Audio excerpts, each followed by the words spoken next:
What a week, right? What a week. All right, it's Ange. You're listening to Divinely Connected, and I'm here with your daily message for Friday, August 11th. We pulled the Mother Mary card, which, I mean, her energy is this the most beautiful energy that I've ever connected with. She allows you to feel so loved and so taken care of, and her energy will present when we're having struggles, either with our parenting or the need to be parented, right? The need to be that maternal, unconditional love and support. And that's what's showing up today, this unbelievable love and support unconditionally, because you are feeling a little lost, you are feeling a little unsure, you're feeling a little scared, and know that you have infinite amount of love and support from the other side. And I understand, like, that's hard to grasp. It's hard to grasp, especially after you lived your life feeling so alone and so different and so isolated. And to think that there is this enormous, almost as far as you can see, army of love and support of beings who only want the highest good for you, right? It's hard to grasp, but it's there. I promise you it is there.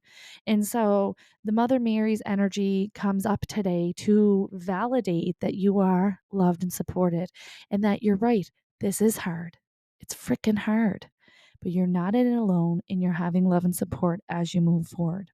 Now, there is the letting go card that comes out with this, which is again validating in your decisions to walk away of a person, place, or thing that no longer serves you, right? So the card itself says release the desire to control the situation and leave it up to God's infinite wisdom to resolve everything beautifully. And so we often want to have control, especially when there is vulnerability and uncertainty that are in front of us, and we get very firm on details and trying to control every little bit, because then that makes us feel less scared. It's not going to help. It's not going to help. We need to let it go. You also need to let to me, it feels like material go. So whether you are purging, whether you are trading in a car, maybe you had a recent departure and you're going through their home or their material belongings. Maybe you're walking away from a relationship or a job, or burying a loved one or a beloved pet. There is this feeling of releasing the material, right?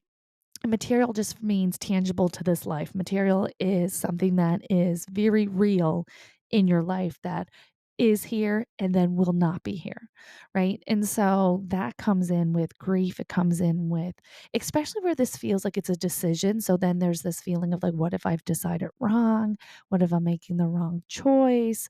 What if this is going to be awful? And you know what? You're making the right choice. You just are. Okay. So take that off the plate. Take that worry off the plate. There needs to be a little bit of like a journaling session. It's like you need to speak out all your fears. They get worse when we hold them in because they grow. And you can speak it out loud to yourself. You can go for a drive and just talk it out loud. You can talk it in front of the mirror. You can share it with a friend.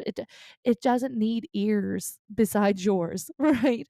And so the act of communicating it, getting it outside of your energy system by speaking it, by releasing those words, even if it is just to yourself, 9 out of 10 times your ears hear it and you're just like, "Oh my god, don't be so crazy."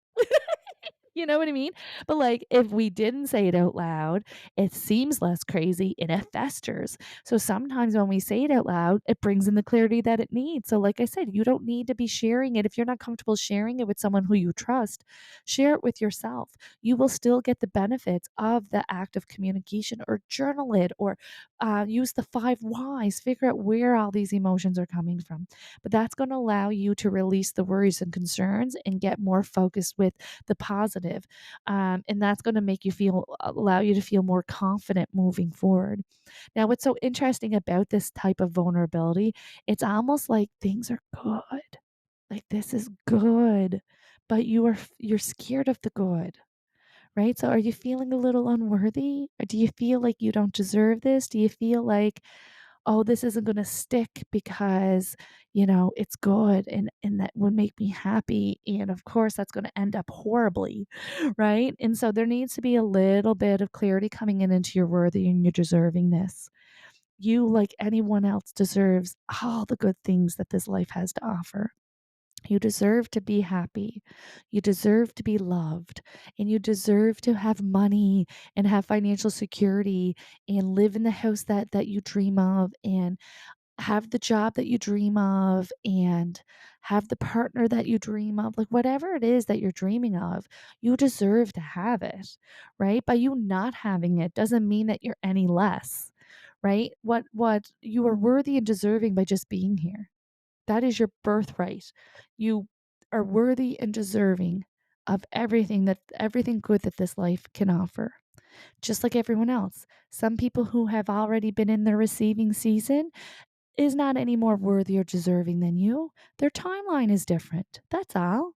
That's all. Everything is in divine timing. We are all our own individual souls with our own individual paths, our own individual life lessons and struggles and triumphs and blessings, right? They just come in different times. You can't compare yourself to somebody else's path. It's apples and oranges. You are on your path, it's an individual path, and you individually deserve all good things that this life has to offer, as do they.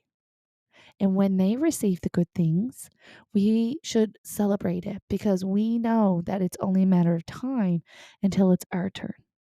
All right, I'm going to leave that with you. I want you to have a good weekend. I want you to create I know there's so much to do. There's so much to do, but take a pause. Take a pause. Go for a walk. Have a nap. There needs to be a good chunk of time for you to just process, be with you, and get yourself straight. Okay, I'm going to leave that with you. Sunday, your weekly guidance will be posted, and I'll be back Monday for your daily messages.